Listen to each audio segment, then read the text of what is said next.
चलिए, तो बच्चे को जिद थी कि मुझे चॉकलेट खाना है। माँ ने 10 रुपये दिए और माँ और बच्चे दोनों अंकल जी की दुकान पे पहुँचे। पहुँच करके बच्चे ने अंकल जी को 10 रुपये दिए और कहा कि चॉकलेट दे दीजिए।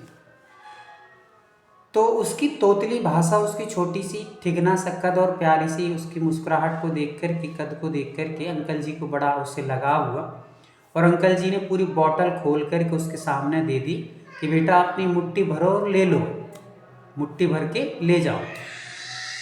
तो बच्चे ने कहा कि नहीं अंकल जी, आप ही दे दीजिए। तो अंकल ने कहा कि नहीं बेटा, तुम्हें लेना है ले लो, पूरा मुट्ठी भर लो आप तो ले जाओ। बच्चे ने पुनः अंकल जी से कहा नहीं नहीं अंकल जी, आप ही दे दीजिए। तो उस बच्चे की माँ ने कहा कि बेटा जब अंकल जी कह रहे हैं कि मुट्ठी भर के ले लो तो ले लो, अंकल जी की बात क्यों नहीं मान रहे हैं। फिर भी बच्चे ने कहा नहीं मम्मी, अंकल जी से ही लेंगे, मुझे नहीं लेना मेरी मुट्ठी भर के। तो ठीक है, और जब बच्चा नहीं माना तो उस अंकल जी ने ही मुट्ठी भरी और अपनी मुट्ठी भर कर के उसके बच्चे की जेब में डाल दी। अब बच्चा चॉकलेट लेकर के आ रहा है, साथ में माँ भी आ रही। तो माँ ने बच्चे से कहा कि बेटा जब अंकल जी कह रहे थे कि तुम मुट्ठी भर के ले लो तो आपने क्यों नहीं ली। तो वो छोटा सा बच्चा, कोमल भैया ध्यान से सुनेंगे, सभी लोग ध्यान देंगे कि कहानी का अंत क्या हो रहा है। वो छोटा सा बच्चा अपनी माँ से कह रहा है कि माँ, अंकल जी ने कहा कि तुम अपनी मुट्ठी भर के ले लो, यदि मैं अपनी मुट्ठी भर के लेता तो कितना आते, और मैंने नहीं लिया तो अंकल जी ने अपनी मुट्ठी भर के दिए तो कितने आए। अब बताओ, मैं मुट्ठी भर के लेता तो ज़्यादा आते या अंकल जी की मुट्ठी में ज़्यादा आए, किस में ज़्यादा आए, अंकल जी की मुट्ठी में है ना, ज़्यादा है। तो आप ये समझिए, इस कहानी का मेन उद्देश्य, शिक्षा ये है कि भगवान से हम जब मांग लेते हैं कि हमें ये चाहिए, तो हमारी कितनी बड़ी सोच है बताइए, और भगवान खुद देंगे तो वो कितना देंगे ये बताइए। हम भगवान से ज़बरदस्ती मांग लेते कि भगवान हम ये पूजन कर रहे हैं तो हमें फल में ये दे दीजिए, हमने विधान किया तो हमारे घर में सुख समृद्धि आ जाए, हमारे बच्चे का विवाह हो जाए, या हमारी दुकान नहीं चल रही, व्यवसाय नहीं चल रही, जॉब नहीं लग रहा इत्यादि इत्यादि, तो वो मांग लेते हैं। तो भगवान भी कहते हैं कि बताओ कैसा मूर्ख फंसा है, हम तो इसको बहुत कुछ देने वाले थे, थोड़ा सब्र तो रखता, पर उसने तो इधर दिया और उधर मांग लिया। तो भगवान भी कहते हैं हम निपट ले, तो थोड़े से काम में निपट ले, और फिर वो काम दे दिया, थोड़ा सा वैभव विभूति मिल गई तो अपन भगवान को दरकिनारे रख देते हैं, है ना, और फिर अपनी उस वैभव विभूति में फूलते हैं और भगवान को भूलते हैं, जिसके कारण से नरक आदि दुर्गतियों में जाना पड़ जाता है। तो हमें भगवान से कभी मांगना नहीं है, भगवान बहुत कुछ देने वाला है। ये इस कहानी का सार था। तो ऐसे ही होता है कि नारायण पृथ्वीनारायण अपने पुण्य का फल मांग लेते हैं, जिसके परिणाम से वो नरक में चले जाते हैं। ठीक है, और अब आती है बाली बलभद्र की। तो बलभद्र एक बहुत अच्छे, पूर्व में ये भी महामुनि रहते हैं और अच्छी खासी तपस्या करते हैं और बहुत अच्छा पुण्य एकत्रित करके लेकर के आते हैं, और इतना श्रेष्ठ पुण्य लेकर के आते हैं कि ये या तो मोक्ष जाते हैं या फिर स्वर्ग जाते हैं, ये नरक नहीं जाते। देखिए कितना अच्छा पुण्य लेके, इन्होंने निदान बंद नहीं किया है, इनको सहजता से ये मिला है। इन्होंने पुण्य एकत्रित किया था तो सहजता से उस पुण्य की प्रतिफल में इनको बलभद्र का पद मिलता है, और बलभद्र अच्छे खासी ताकतवर होते हैं, श्रेष्ठ ताकतवर कहलाते हैं। तो ये ताकतवर बनते हैं और ये नारायण के भाई होते हैं। जो बलभद्र होते हैं वो कौन होते हैं, नारायण के रियल या चचेरे ऐसे भाई होते हैं, और साथ में दोनों का आपस में घनिष्ठ प्रेम होता है, अद्भुत प्रेम होता है, एक दूसरे के बिना रहते नहीं, ऐसा घनिष्ठ प्रेम इनका काफ़ी भावों से चलता चला आता है। पर नारायण नरक चले जाते हैं और बलभद्र स्वर्ग या मोक्ष चले जाते हैं। अब जब आपने श्री कृष्ण के साथ जो बलदाऊ कहलाते थे, बलभद्र कहलाते थे, वे स्वर्ग गए हैं और कृष्ण जी नीचे गए हैं, तो जब वो बलभद्र ऊपर पहुँचे स्वर्ग में, वहाँ से भी उन्होंने अवधि ज्ञान लगाया और अवधि ज्ञान लगा करके जान लिया कि हमारा भाई कहाँ चला गया। जब उनको पता चला कि नरक गया है तो वो नरक में उनको लेने के लिए पहुँच गए। किसको लेने पहुँच गए? श्री कृष्ण को लेने पहुँच गए। श्री कृष्ण को। अब कृष्ण को लेने गए तो कहते हैं कि उनको जैसे ही उठाया तो वो कपूर के भांति, या जैसे पारा रहता है फिर बिखर जाता है, वैसे बिखर करके वहीं के वहीं पे फिर से निकल गए। तो ऐसा पुण्यहीन व्यक्ति होता है नारकी जीव को, उसको कोई लेकर भी आना चाहे तो उस पाप का फल जब तक पूरा नहीं भोगेंगे तब तक उस नरक से कोई लाने वाला नहीं है। मनुष्य में एकमात्र मनुष्य और त्रियंच ऐसे हैं जो बेमौत मर सकते हैं, एक्सीडेंट से मर सकते हैं, अपनी आयु को आधा अधूरे में भी मर सकते हैं, किंतु देव और नारकी ये पूरी आयु करके ही मरण को प्राप्त होते हैं। एक सिद्धांत है, लिख के रख लीजिए कभी भी आप, कि देव और नारकी अपनी पूरी उम्र करके ही मरण करते हैं। उनको कितना भी मार दो, काट दो, जला दो, कुछ भी कर दो, फिर भी वो मरेंगे नहीं जब तक उनकी उम्र पूरी नहीं होगी। पर मनुष्य आत्मघात आदि करके अल्प उम्र में भी अपनी आयु को पूर्ण करके मरण को प्राप्त कर लेता है। मनुष्य त्रियंच दोनों करते हैं ना भैया जी? हाँ, मनुष्य और त्रियंच कर सकते हैं, करते हैं ऐसा नहीं, कर सकते हैं। चलिए हिंदी समझ नहीं भैया। हाँ, और अब अपन आगे चलते हैं। आगे का अपना विषय है आज का कि बलभद्र हो गए हैं, बलभद्र के बाद आते हैं रुद्र और नारद। तो रुद्र भी, रुद्र के पहले नारद आते हैं। तो नारद भी पूर्व में पुण्य के योग से ही यहाँ पर जन्म लेते हैं। पर ये नारद जो होते हैं वो कहना चाहिए कलह प्रिय होते हैं। कलह मतलब कि एक दूसरे में कलह करवाना, इधर की उधर लगा करके एक दूसरे की बुराई करवाना, आपस में लड़वाना, इनको ये लड़ना झगड़ना बहुत पसंद आता है। इसके कारण से ये मर करके नरक में ही जाते हैं। जितने भी नारद होते हैं, नारायण नारायण देखा होगा ना आपने, कहीं वो आते हैं रामायण आदि में, तो वो जितने नारद होते हैं वो यहाँ की वहाँ लगाते हैं, इनकी घर की उधर की उधर की उधर, इधर की उधर करते रहते हैं और ये कलह प्रिय होते हैं। आखिर इनका जो रूप होता है वो बाल ब्रह्मचारी रहते हैं और क्षुल्लक की तरह इनका वेशभूषा होती है, किंतु कलह प्रिय होने के कारण से ये नरक चले जाते हैं। ठीक है, फिर आगे आता है अपना रुद्र का। रुद्र के बारे में अपन लोगों ने पहले समझा था कि इनकी उत्पत्ति जो होती है, पूर्व में ये किसी मुनि और आरिका के संपर्क से उत्पन्न होते हैं और उत्पन्न होने के पश्चात ये बहुत वीर बलशाली होते हैं, अपनी तपस्या करते हैं और तपस्या के फल में ये बहुत आगे उठ जाते हैं, 11वें गुण स्थान तक पहुंच जाते हैं। पर वहाँ पर कुछ विद्याएं आती हैं और वो विद्याएं इनको आकर्षित करती हैं और उस आकर्षण में आकर के ये अपनी तपस्या छोड़ करके उस आकर्षण से आकर्षित हो जाते हैं और तपस्या छोड़ देते हैं।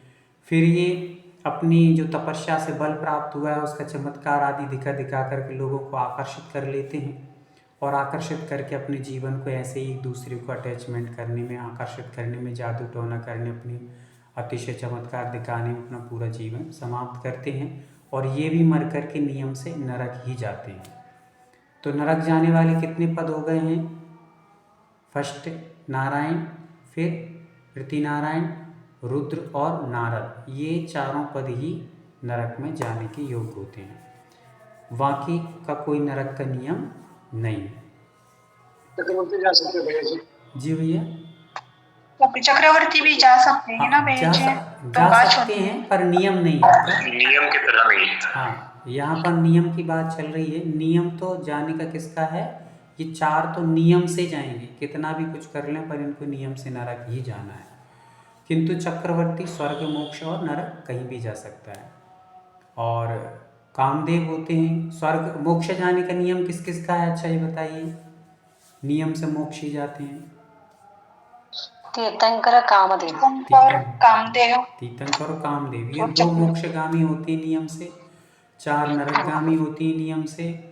और स्वर्ग नियम से कौन जाते हैं?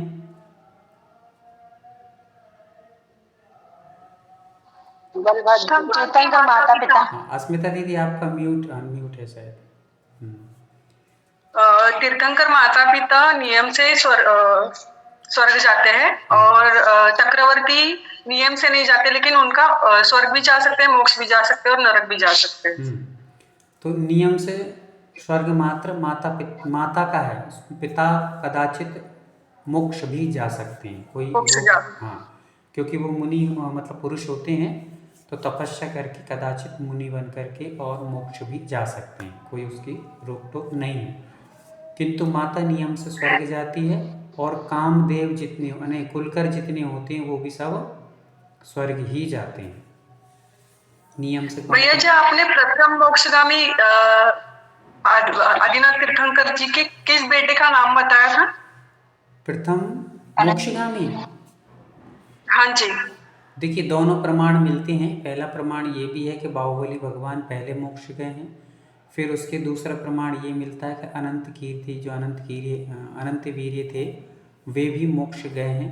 तो दोनों का एकदम कन्फर्म कहीं भी नहीं है, पर दोनों का मिलता है कि कोई कहता है कि ये गए हैं, कोई कहता है ये गए हैं। तो दोनों को प्रमाणित मान करके झगड़ना नहीं है। जो भी पहले गए हों, अपना तो कुछ बिगाड़ के नहीं गए, तो अपना तो जो भी है दोनों को स्वीकार करो, ठीक है ना। हाँ, अपना क्या जाता है भाई, जो गया गया, हम तो दोनों को नमस्कार करते हैं, ठीक है। चलिए, और किसी की कोई जिज्ञासा हो तो आगे बढ़े। तो आज अपन लोगों ने ये महापुरुष भैया जी, और एक जिज्ञासा है कि ये रुद्र नारद जो होते हो खाली हुंडा और सर्पिनी काल में होते हैं कि तीनों काल में होते? हाँ, रुद्र और नारद, हाँ जी। तो ऐसा अपने यहाँ पर त्रिलोक प्रणति ग्रंथ है, उसमें ये कहा गया है कि ये नारद हुए हैं, नहीं, रुद्र या नारद या रुद्र, ऐसा दोनों में से एक किसी का है, ये मात्र हुंडा अपसर्पणी काल के कारण हुए हैं, बाकी समय में नहीं होते, ऐसा कहा गया है। बाकी में अन्य ग्रंथों में ये कहीं भी नहीं मिला है, अन्य ग्रंथ में सब में होते हैं, बस इतना ही मिला है। बाकी त्रिलोक प्रणति में ऐसा मिलता है कि ये हुंडा अपसर्पणी काल के कारण से हुए, बस इतना प्रमाण है। इस प्रकार महापुरुषों का हुआ। आज अपन लोग प्रारंभ करते हैं काल चक्र, क्योंकि ये कब होते हैं, कैसे होते हैं, ये भी हमें जानना बहुत आवश्यक है। हम लोग कौन से काल में हैं और आगे हमारा क्या गति होगी, हम लोग कैसे जन्मे हैं, कहाँ जन्मे, ये सारी चीज़ें जानना बहुत आवश्यक होती है। तो मुख्यतः हम लोग आज विशेष चर्चा करेंगे और इसको आप लोग विशेष दिमाग लगा के सुनना है, फिर लिखना है, नोट्स बनाना है। जहाँ आपको लगे कि जल्दी हो रहा है वो आप बता देना, तो अपन धीरे धीरे चलेंगे। काल, सबसे पहले समझेंगे आज अपन लोग काल चक्र को। किसको समझेंगे? काल चक्र। तो काल मुख्यतः दो प्रकार के होते हैं। कितने प्रकार के होते हैं? दो प्रकार के होते हैं। अपन को यहाँ भूत भविष्य वर्तमान काल लेके नहीं चलना है, ना हमें यहाँ पर कोई अदरवाइज काल से मतलब है। यहाँ जो आगम ग्रंथों में परिवर्तनशील जो काल है, जो अपने भरत हुंडा आदि ऐरावत क्षेत्रों में होता है, उस चीज़ को लेके चलना है। तो सबसे पहले हम ये समझेंगे कि काल परिवर्तन कहाँ कहाँ पर होता है और कहाँ कहाँ पर नहीं होता है। शायद आप लोगों ने एक वीडियो अपलोड की थी, आप लोगों ने देखी होगी। किस किस ने देखी, एक बार हैंड रेस करके बताएंगे किस किस ने वो वीडियो देखी काल चक्र की।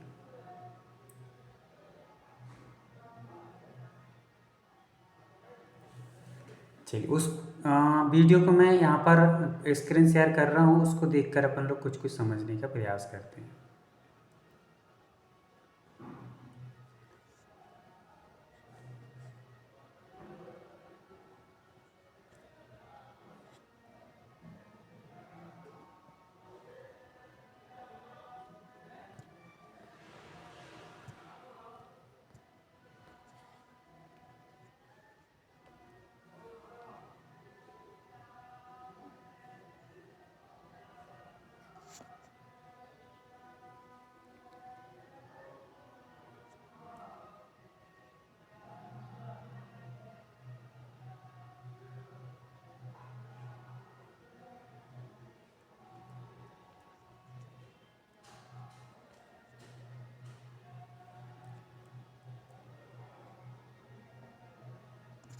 मध्यलोक में असंख्यात द्वीप और समुद्र हैं। आवाज़ आ रही सभी को? जी भैया जी। असंख्यात द्वीप और समुद्रों में पहला द्वीप है जम्बू द्वीप। अब अपन इसको समझेंगे कि मध्यलोक में असंख्यात द्वीप और समुद्र हैं। तो अपन लोग सबसे पहले ये समझ लें कि हम लोग मध्यलोक में रहते हैं, और इसको मध्यलोक क्यों कहते हैं? क्योंकि ये मध्य में है ना, मध्य में है। मध्य में का अर्थ क्या हुआ? उसके ऊपर, अर्थात अपन जहाँ रहते हैं उसके ऊपर ऊर्ध्वलोक है, जहाँ पर स्वर्ग में देव रहते हैं, और अपने नीचे अधोलोक है। तो बीच में कौन है? अपन लोग हैं, इसलिए इसको कह दिया मध्यलोक। तो अपन लोग मध्यलोक में सभी लोग रहते हैं। और मध्यलोक में क्या क्या सिस्टम है, क्या क्या व्यवस्थाएं हैं, तो यहाँ पर बता रहे हैं कि असंख्यात द्वीप और समुद्र हैं। समझ में आ रहा है? मध्यलोक में असंख्यात द्वीप हैं और समुद्र हैं। तो कैसे हैं वे द्वीप और समुद्र? तो मान के चलिए कि पहले एक द्वीप है, फिर उसको घेर करके चारों ओर से गोल गोल में एक समुद्र है, फिर समुद्र के बाद एक द्वीप है, फिर एक समुद्र है, फिर द्वीप है, फिर समुद्र है, फिर द्वीप है, फिर समुद्र है। ऐसा एक के बाद एक के बाद एक के बाद एक द्वीप, एक समुद्र, एक द्वीप, एक समुद्र करके असंख्यात द्वीप और असंख्यात समुद्र हैं। ये हमने समझा यहाँ पर। अब ये कैसे रहती हैं? तो जैसे प्रथम द्वीप, तो पहला द्वीप का नाम है जम्बू द्वीप। ये लिखा है ना, जम्बू द्वीप, पहला द्वीप है जम्बू द्वीप। तो हम जिस द्वीप में रहते हैं, मध्यलोक के प्रथम द्वीप जम्बू द्वीप में हम लोग रहते हैं। ठीक है। अब जैसे इसके बाद जो समुद्र आएगा, जम्बू द्वीप कितना बड़ा है? 1,00,000 योजन का है। कोई लिखना चाहें तो लिख सकते हैं, जम्बू द्वीप 1,00,000 योजन प्रमाण है। तो इससे डबल समुद्र हो जाता है ना? जितना द्वीप है उससे डबल समुद्र है। फिर समुद्र जितना बड़ा है उससे डबल आगे वाला द्वीप रहेगा। बार बार जी आवाज कट रही है, बार बार आवाज कट रही है आपकी। अच्छा, बार आवाज़ बार कट रही है। एक मिनट, तो फिर मैं एक मिनट दूसरे मोबाइल से जुड़ जाता हूँ।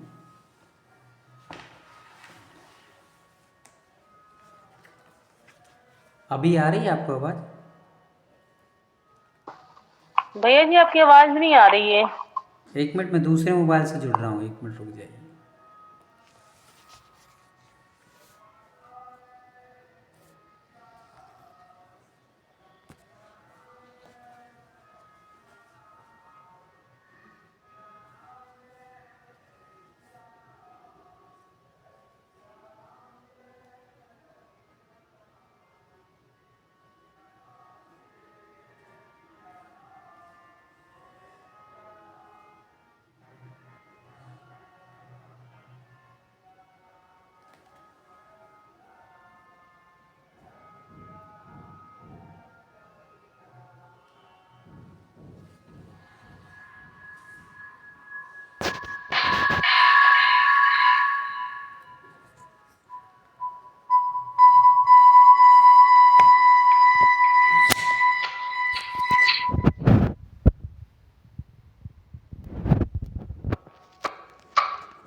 अब आ रही है आवाज़?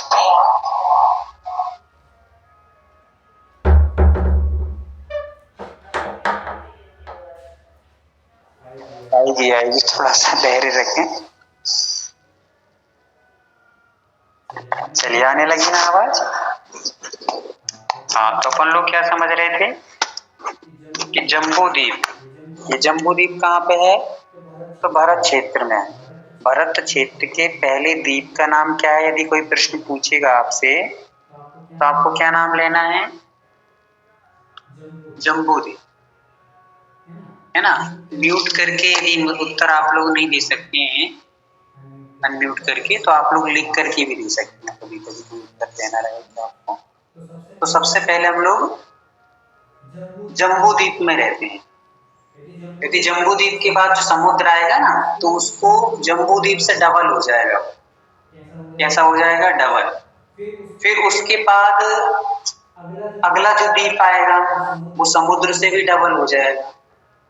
तो ऐसे करके एक दूसरे से डबल डबल डबल डबल होते चली जाती है, प्रमाण में डबल हो जाती है। जैसे जम्बू द्वीप 1,00,000 योजन का है। कितना बड़ा है? 1,00,000 योजन का है। बहुत ही आवश्यक जानकारी है, बहुत ध्यान से समझना है, और ये विषय आपको मतलब समझना चाहिए। जैन दर्शन का बहुत बेसिक जानकारी है। तो हम लोग क्या समझ रहे हैं कि जम्बू द्वीप है, जम्बू द्वीप के बाद समुद्र डबल है, एक दूसरे से डबल डबल होते चले जाते हैं।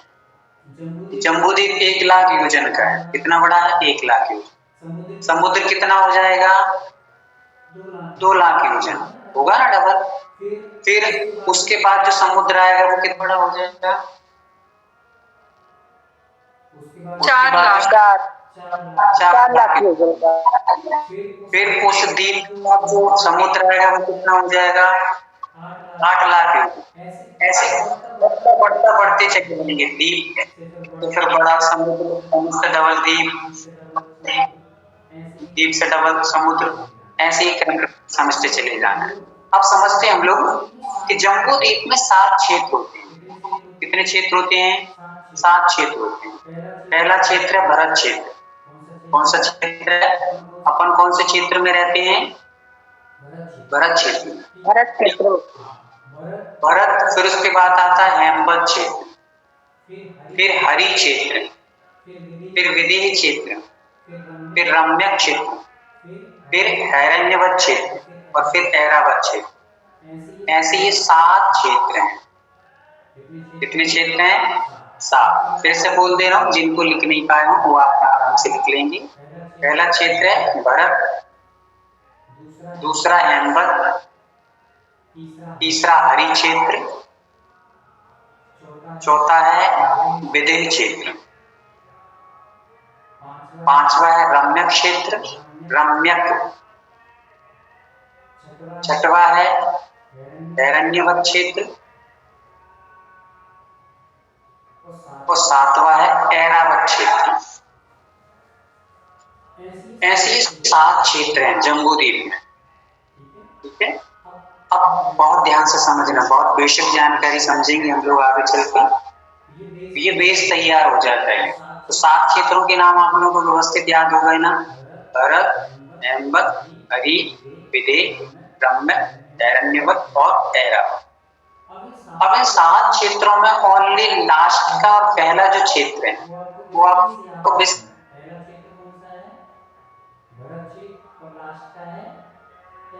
ऐरावत क्षेत्र। तो हम लोग भरत क्षेत्र को जैसा समझेंगे, जो कंडीशन, जो स्थिति समझेंगे, वैसी की वैसी सेम रहेगी ऐरावत क्षेत्र की।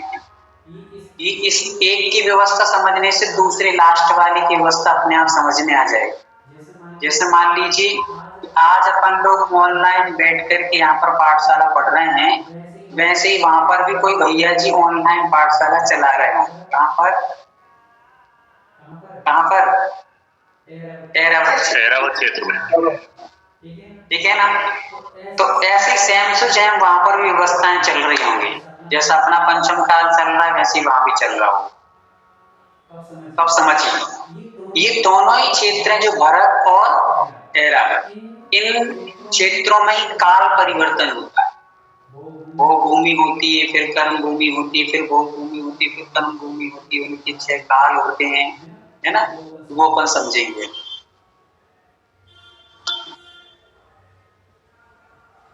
अब आप समझिए ध्यान से कि भरत और ऐरावत क्षेत्र, इनमें काल परिवर्तन होता है, आप नोट कर लीजिए।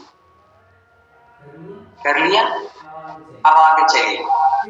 फिर अगला जो क्षेत्र आया था उसमें क्या क्या होता है, आप वीडियो देख लेना तो आपको पूर्ण प्रॉपर रूप में समझ में आ जाएगा, क्योंकि यहाँ पर भी समझाऊंगा, हो सकता है आप लोग और लिखने में और समझने में थोड़ा सा टाइम लगे, पर आप लोग उस वीडियो को अच्छे से देख लेना, नोट्स बना लेना, फिर कल अपन इसको और डिस्कशन करेंगे। अभी चलते हम लोग भरत क्षेत्र जहाँ पर हम लोग बैठे हैं। वहां पर काल परिवर्तन होता है भरत क्षेत्र में, तो दो रूप में होता है। काल मुख्यतः दो भागों में बटा हुआ है। पहले का नाम है अवसर्पणी काल। कौन सा काल? अवसर्पणी काल। और दूसरे का नाम है उत्सर्पणी काल। ये मुख्यतः दो काल है। धीरे धीरे बहुत इंटरेस्टेड विषय आने वाला है कि भगवान कब हुए, कौन से काल में हुए, हम कौन से काल में, इसके बाद जो काल आने वाला है उसमें क्या स्थिति बनने वाली है व्यक्तियों की, और हम लोग जो बैठे हुए हैं, हम लोग कितने बड़े थे, कितने छोटे हो चुकी, हमारी बुद्धि कितनी कमजोर हो चुकी है। हमारे त्रिलोकपन्नति ग्रंथ में आचार्य भगवान ने लिखा है कि अपन जो इतनी सुंदर है ना, बहुत सुंदर दिखाई देते हैं, रात दिन ब्यूटी पार्लर और क्रीम पाउडर लगा लगा के रगड़ रगड़ के परेशान है। तो आचार्य भगवान कहते हैं कि पहले जो चतुर्थ काल में जैसे कौवा होते थे ना, कौवा, कौवा समझते हैं आप लोग? आज का व्यक्ति का रंग उन कौवों के जैसा है। समझ में आ गया आपको? अब लगाओ कितने क्रीम पाउडर लगाए। पहले के ऐसे कौवे होते थे जैसे आज अपन लोग हैं, इतने सुंदर कौवे होते थे, सोचो आप, है ना? तो अब अपना पुण्य कितना कमजोर हो गया कि हम लोग कौवे जैसे होकर भी अपने आप का फूले नहीं समाजे कि देखो भाई हम लोग कितने स्मार्ट हैं ना। तो ये स्थिति बनी हुई है। आगे चलते हैं। तो पहला काल है अवसर्पणी काल, दूसरा है उत्सर्पणी काल। ठीक है। इन अवसर्पणी और उत्सर्पणी काल के छह भेद हैं। कितने भेद हैं? छह। एक के समझ जाओगे तो दूसरे के अपने आप आपको समझ में आ जाएंगे, कहने की जरूरत नहीं पड़ेगी, आप उसको समझ जाओगे। छह काल जो आपने कभी किसी के मुख से सुने होंगे, कभी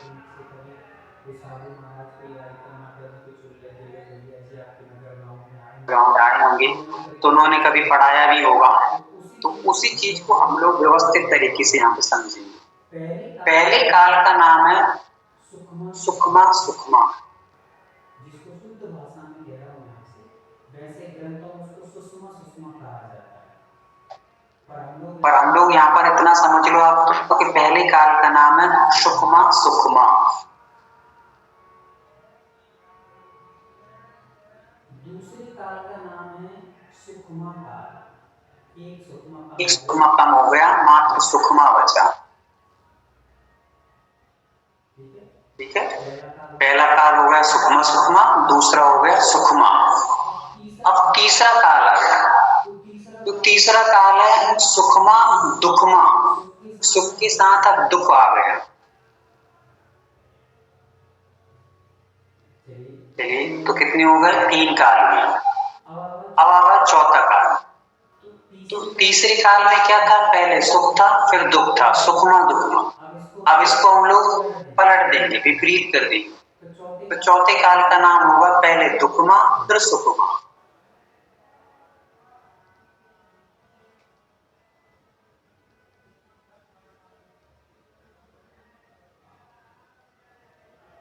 हो गया? अब अपन आगे चलते हैं पांचवा काल, जिसका नाम है सुखमा, दुखमा, दुखमा, सॉरी दुखमा। पांचवे काल का नाम है दुखमा। और छठवें काल का नाम है दुखमा दुखमा। ये छह काल, इनको हमें बहुत व्यवस्थित तरीके से समझने का प्रयास करना है। पहला काल हो गया सुखमा सुखमा, दूसरा हो गया सुखमा, तीसरा हो गया सुखमा दुखमा, चौथा हो गया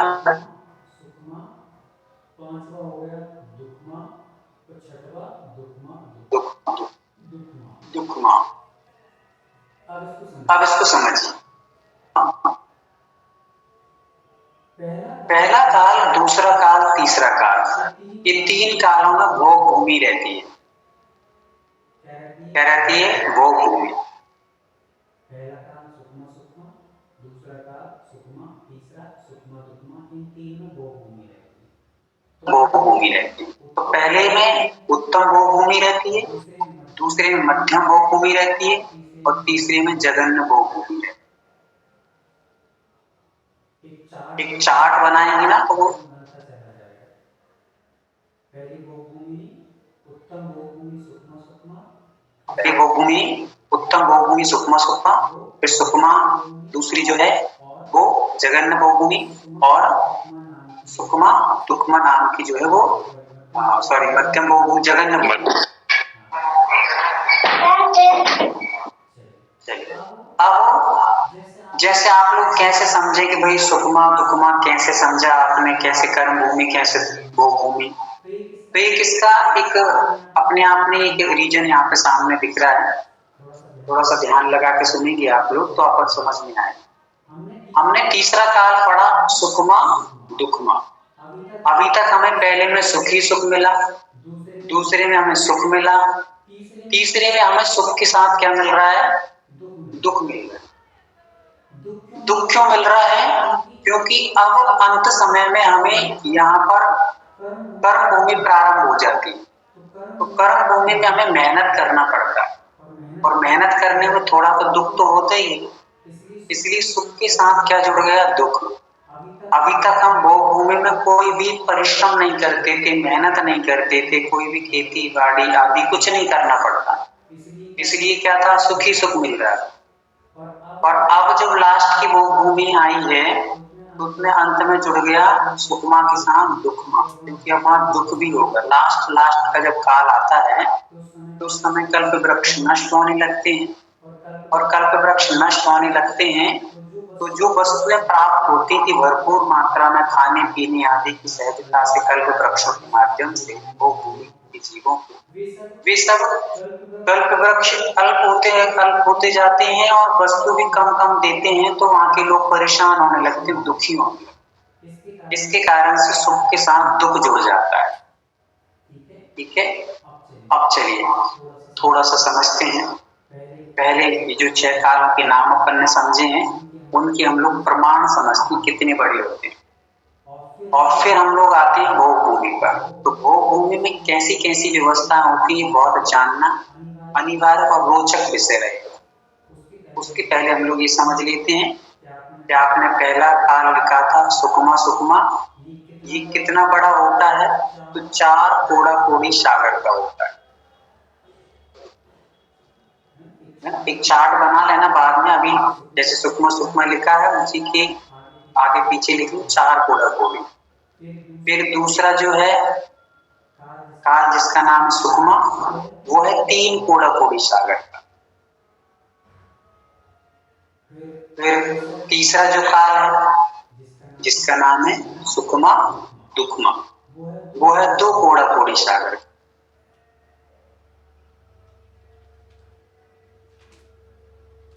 अब आया चौथा काल। चौथा काल है दुखमा फिर सुकमा। तो दुखमा सुकमा ये जो चौथा काल आया है ये है 42,000 वर्ष कम 1 कोड़ा कोड़ी सागर का।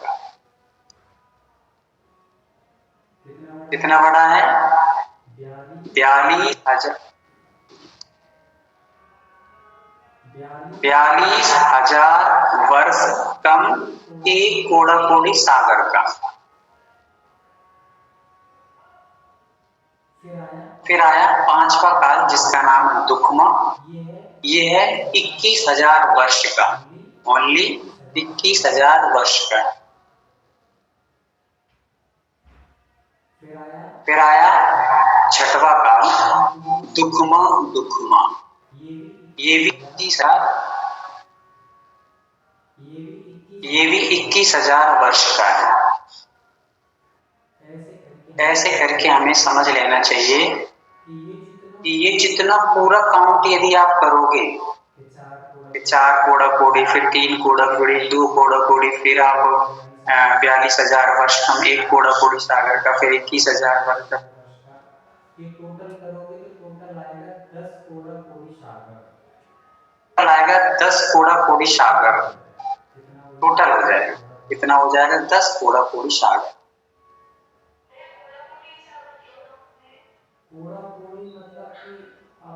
कूड़ा कूड़ अब आपको ऐसा समझ लीजिए कि करोड़ में करोड़ का गुना करो तो 10 करोड़, फिर 10 करोड़ का 10 करोड़ में गुना कहना चाहिए कि सीमा गणना नहीं की जा सकती सामान्य से, बहुत बड़ा होता है। ये मान लीजिए सागर की बूंदों के बराबर समझ लीजिए, बहुत बड़ा होता है। ठीक है, अब चलते हैं आगे। हमने ये अवसर्पणी काल को समझ लिया। अभी सामान्य से इसकी नामों को समझ लिए 6 के, फिर 6 नामों के बाद हमने इसके कितने कितने प्रमाण है वो भी हमने समझ लिया कि 4 कोड़ा कोड़ी सागर का, 3 कोड़ा कोड़ी सागर का, ये हमने समझ लिया। अब यदि हम लोग मान लो उत्सर्पणी काल पे जाएंगे तो उसकी इससे विपरीत है, बस और कुछ नहीं है, अलग से समझने की जरूरत नहीं है। जब लोग अलग से समझने जाएं तो इसको विपरीत उल्टा कर देंगे तो पूरा उत्सर्पणी काल का प्रमाण आ जाएगा। अभी हमने अवसर्पणी काल में पहले काल कौन सा था? सुक्मा सुक्मा। तो उत्सर्पणी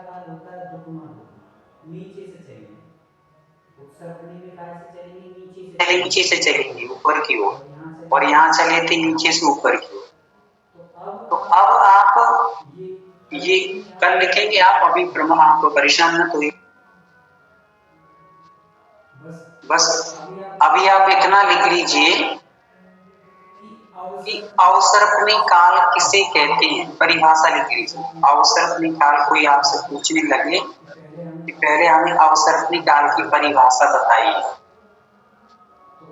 तो अवसर्पणी काल की परिभाषा में आप समझ रहे हैं कि जिस काल में आयु, बुद्धि, ऊंचाई, धन, वैभव आदि क्रम क्रम से घटते जाते हैं,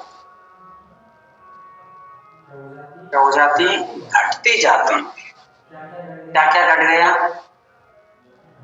व्यक्तियों की आयु, हाइट, धन, वैभव, बुद्धि, ये जहां पर जिस काल में धीरे धीरे धीरे धीरे घटते जाते हैं उसको कहते हैं अवसर्पणी काल।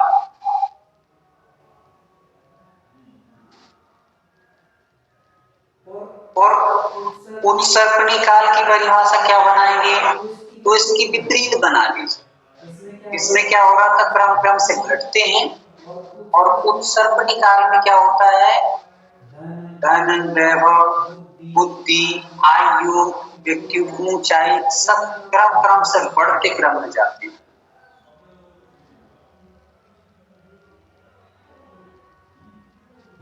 यदि हम लोग इसको उदाहरण के तौर पे समझेंगे ना, तो जैसे घड़ी चलती है तो 12 से टिक टिक टिक टिक करती वो नीचे नीचे गिरती है, तो वैसे अवसर्पणी काल में सब कुछ धीरे धीरे घटता जाता है, और फिर घड़ी क्या करती है? 6 के बाद 6 पर आती है तो कांटा ऊपर की ओर बढ़ना चालू होता है।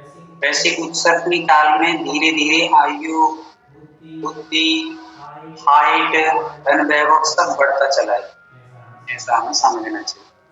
चलिए आज की क्लास को इतना ही रहते हैं। अब आपको जिज्ञासा आपकी 10 मिनट में पूछना चाहें तो आप पूछ सकते हैं।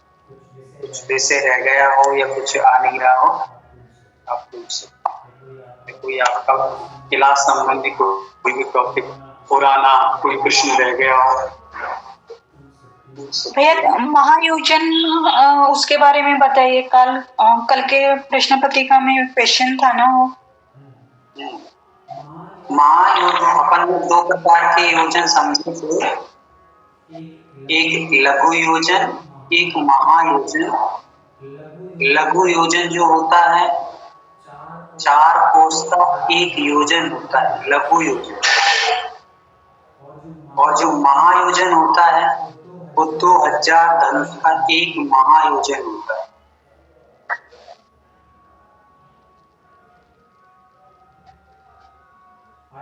आया रत्ना दीदी समझ में आपको? हाँ भैया जी। हाँ दीदी फिर भी कुछ बोलना है आपको? भैया उसमें बपू योजन पूछा था, उसमें वस्तु योजन का अलग है और एक योजन संबंधी शायद अलग से कोई ऐसे कुछ। भैया जी वंदना, भैया जी हाँ दीदी बोलिए। भैया जी वंदना, हाँ दीदी भैया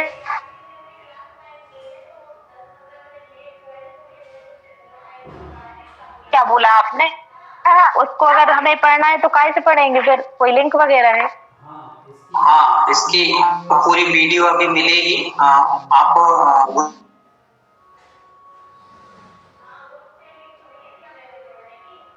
ग्रुप में अभी से जोड़े हैं हम।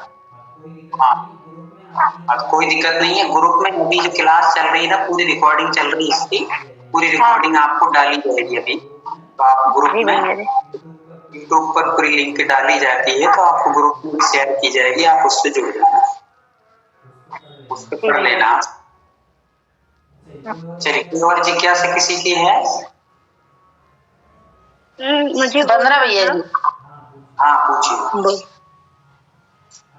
हाँ वसु योजन का हो रहा था ना कल, वसु योजन का क्वेश्चन आया था ना, वो नहीं समझ में आया। वसु योजन कितने हजार?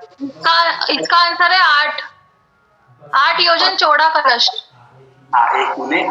तो वसु योजन अपन पढ़ते हैं ना, जब अब आपने कभी अभिषेक पाठ पढ़ा होगा, वसु योजन चौड़ाई बाले चौजन गहराई बाले। तो ये कलश होते हैं भगवान के अभिषेक करने वाले, सुमेरु पर्वत पे जो अभिषेक किया जाता है इंद्रों के द्वारा। तो वो जो कलश होता है वो कितना बड़ा होता है उसका क्रम, तो वहां पर वसु लगता 8 योजन। हाँ सुरभि दीदी कुछ बोल रही हैं? होगा बता दिया जाएगा सबको, और कल का नियम बता दीजिएगा सभी को याद से। हाँ आपकी आवाज कट रही है, नियम बता दीजिए। और उसके पहले क्या बोला आपने? बोला कल रिजल्ट बता दिया जाएगा सभी को, जो कल एग्जाम हुआ था उसका रिजल्ट कंप्लीट हो गया है।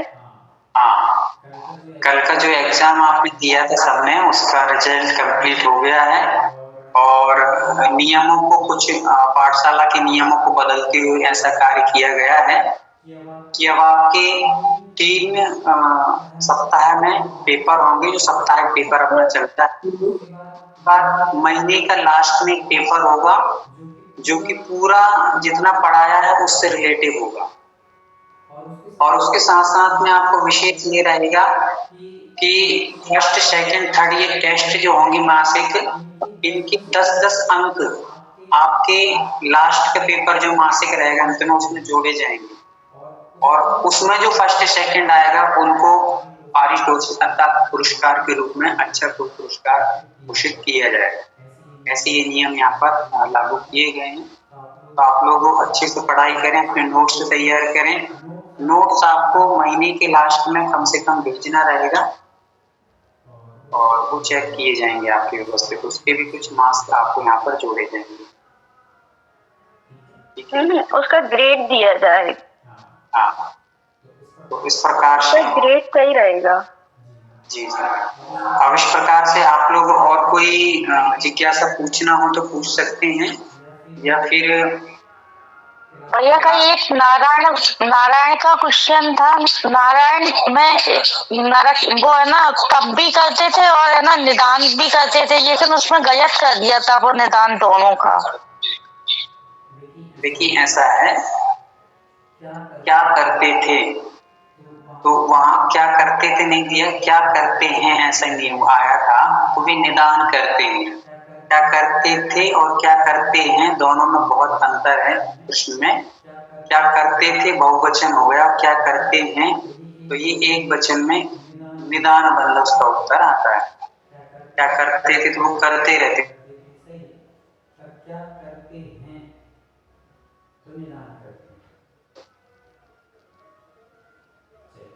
और कोई जिज्ञासा? अस्मिता दीदी को कुछ पूछना है। अस्मिता दीदी हाँ पूछिए। वंदना भैया जी, पूछना कुछ नहीं था, एक निवेदन था। ये जो अपना प्राइज आप रखे हो ना कैश में, भैया जी हम बड़े हैं, उसके बदले और आपसे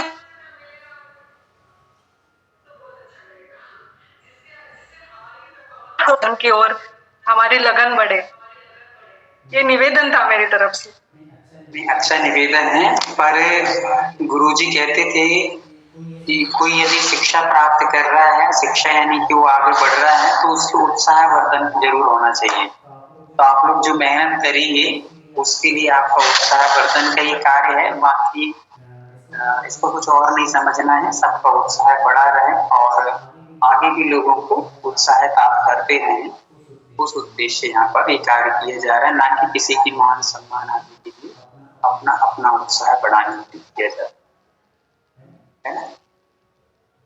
चलिए, जैसे अपन लोग दान देते हैं ना, तो दान दिए हैं, भले ही लोग कहते हैं कि उसमें नाम नहीं लिखवाना चाहिए, जैसे कोई कार्य हुआ है तो नाम इस उद्देश्य के लिखाया जाता है कि भाई आगे आने वाली पीढ़ी ये समझ सके कि ये बहुत दान देते थे ये परिवार, तो हमें भी इस परंपरा को बढ़ाना है।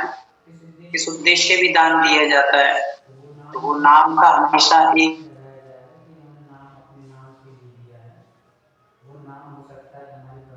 परंपरा को, पीढ़ी को आगे एक सूचना होता है कि भाई आप भी इस कार्य को आगे बढ़ाएं, हमेशा ये दान देते आए। कभी कभी किसी के दान देने से दूसरों के भी भाव बन जाते हैं, प्रेरणादायक हो जाता है, तो वो भी कार्य होता है। हो सकता है आपको मान लो पारितोषिक या किसी को मिला है तो आगे वो भी भावना बनाए ताकि अच्छे से पढ़ाई करें। उद्देश्य है, बाकी और कोई मान सम्मान। हाँ, और कोई जिज्ञासा? रश्मि दीदी आप कुछ पूछना चाह रही हैं? ना भैया जी, मैं ऐसे पूछ रही थी कि जैसे अपने को दर्शन की भावना हो और दर्शन नहीं मिले तो वो अपने कौन से कर्मों का है उदय? इसमें कौन से कर्म, अंतराय कर्म तो है ही है, मतलब मान लीजिए दर्शनावनी कर्मों का भी है उदय, तो उसको काटने के लिए अपने को क्या करना चाहिए? मतलब जैसे कि अपनी, जैसे किसी की भावना होती है और किसी को दर्शन करवाने ले जाने वाला कोई नहीं हो, तो भावना मन में ही रह जाती है, यात्रा करने की इच्छा होती है, तो उसको काटने के लिए अपने को कौन सा कर्म काटने के लिए क्या करना चाहिए? देखिए, इसके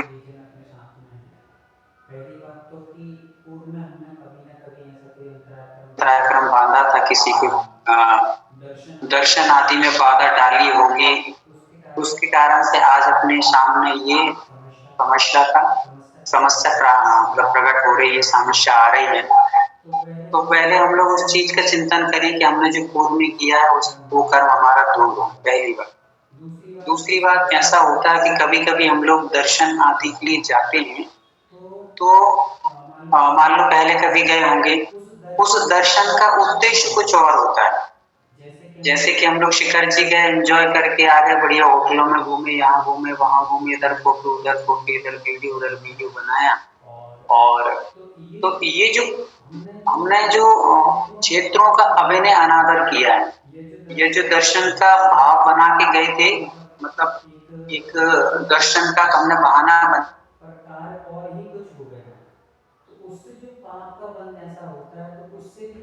उससे कभी हमारे लिए आगे के लिए रास्ते बंद हो जाते, क्योंकि हमने उसका नाम किसी और का ले रहे हैं, काम कुछ और हो रहा है।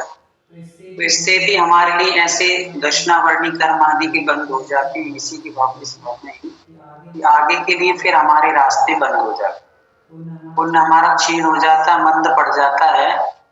तो हम जिस उद्देश्य से जा रहे हैं, जैसे कल शायद आप जुड़ी थी, नहीं जुड़ी थी मुझे पता नहीं, कल या परसों ये बात बताई गई थी कि हम लोग भगवान के दर्शन करने जाते हैं, भगवान की पूजा अर्चना दर्शन करने जाते हैं मंदिरों में। तो आप ये देखिए कि जितना हमें दर्शन करने के लिए, जाने के लिए तैयार होने में जितना टाइम लगता है, उतना भगवान के दर्शन करने में टाइम नहीं लगता है ना। कभी कभी ऐसा होता है कि मंदिर में हमने इधर भगवान को देखा, चावल चढ़ाया और ये निकल लिए, और मान लीजिए सीढ़ियों से नीचे आ ही रहे थे, और आते आते कोई सखी सहेली, कोई परिचित मिल गया, तो उससे 15 मिनट बात करने में हमें वो टेंशन नहीं रहेगी, पर मंदिर में दर्शन करने में एक झटके में दर्शन कर लिए।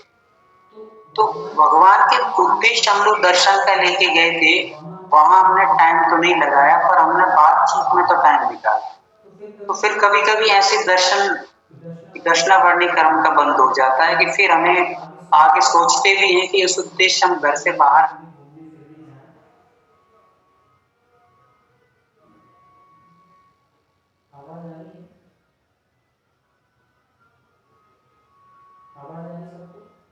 आवाज चला गया भैया जी आपका, आवाज नहीं आ रहा भैया जी।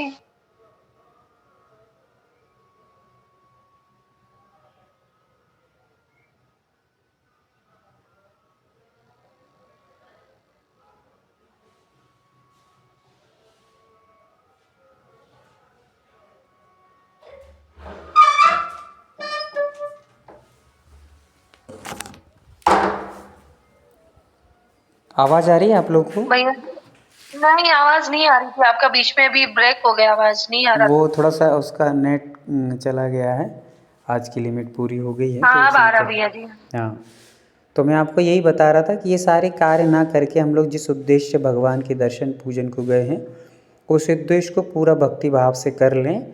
फिर उसके बाद थोड़ा बहुत घूमना फिरना तो स्वाभाविक बनता है, पर हम घूमने फिरने के उद्देश्य से ना जाएं, है ना। जैसे हमने कहा, अभी अपन ने पढ़ा कि मोक्ष की भावना रखेंगे तो स्वर्ग तो सहजता से मिलेगा ही मिलेगा।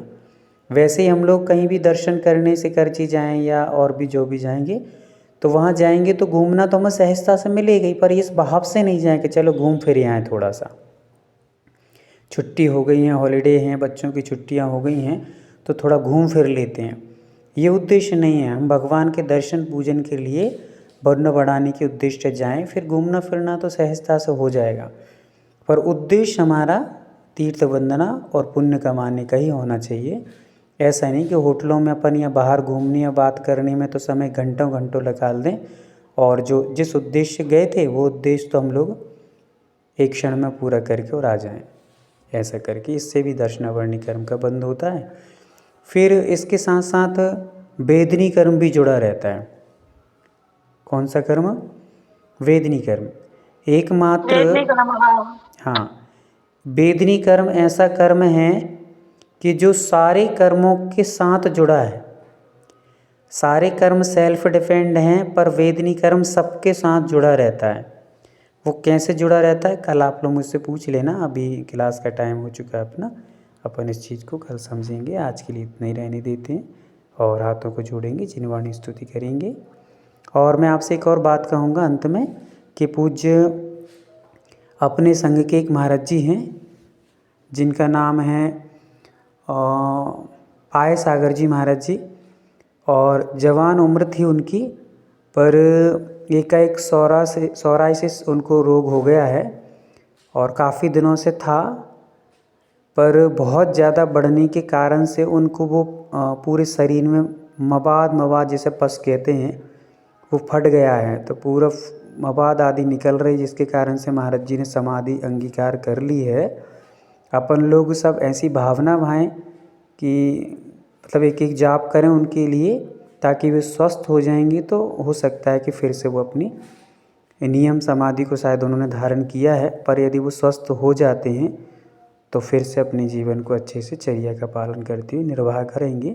तो अपन लोग एक एक माला पूज्य महाराज जी के स्वास्थ्य के लाभ के लिए ज़रूर फेरें, और जितना टाइम मिले उतना भी फेरने का प्रयास करें। सभी लोग हाथ जोड़ लेंगे।